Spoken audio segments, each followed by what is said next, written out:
Hello mga pangga, kamusta po ang mga araw ninyo? Ako ito, medyo busy-busyhan ang inyong pangga. Ilang araw na po tayo na madalas po na bihira na lang po makapag-upload ng mga video dahil may pinagkakaabalahan lang po ng kaunti. Ngayon babawi po tayo at medyo okay na po. Sisikapin po natin na makapag-upload po palagi ng mga video po at tambak na po ang aking mga i-edit. Sobrang dami na po. Paano po kasi ilang araw po sunod-sunod po yung ulan.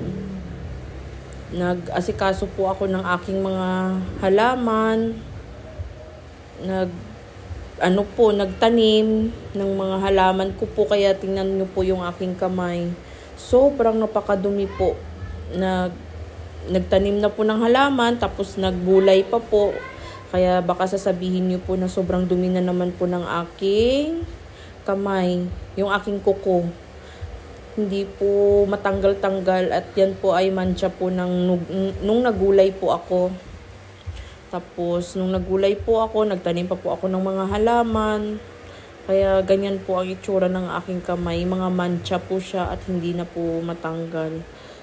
Maraming pinagkakaabalahan ang inyong pangga. At balik po tayo dito sa aking nililinisan mga pangga. Ito pong aking customer ay napakalalim. As in, napakalalim ng kanyang gilid ng kuko.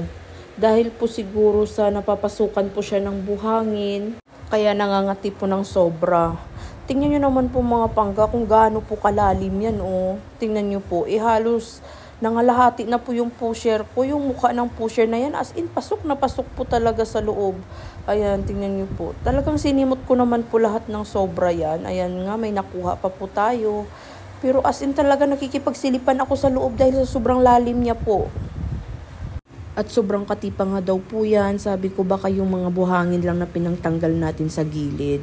Naman po natin lahat ng dry skin na nandyan po. Ayan. At dito nga po sa kabila hindi ko po mawari na parang napakakunat sobra ng kanyang dry skin at napakalalim. Kaya nasugatan ko nga po siya ng konti dito nung pagtanggal ko po ng kanyang dry skin. Kasi as in napakakunat po. Ayan. Na kahit na binabad na po natin yan ng sobra talagang parang kahit anong push po. Talagang pinagkakat ko na lang po yan. Kasi mahaba po yung video na yan. At talagang hindi po siya natatanggal ng buo. Parang putol-putol po ang kanyang dry skin. Ayan po. Napakakunat po talaga. Ayan po. Hindi po siya yung parang isahan na katulad ng mga pangkaraniwang mga customer ko na pag nagtatanggal po ako ng dry skin, nakukuha ko po talaga ng buo. Ito po iba. Talagang putol-putol po siya. Ayan.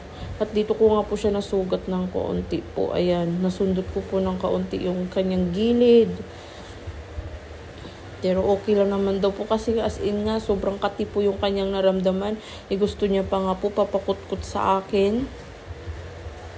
Pero sabi ko napakalalim talaga sobra. At dahil po siguro yun sa buhangin, kaya ganun po. Nangati po siguro ng sobra yung mga gilid ng kanyang kuko. Talagang sinukat ko pa nga po yung pusher ko dyan. Halos po nangahalahati po yata yung pusher.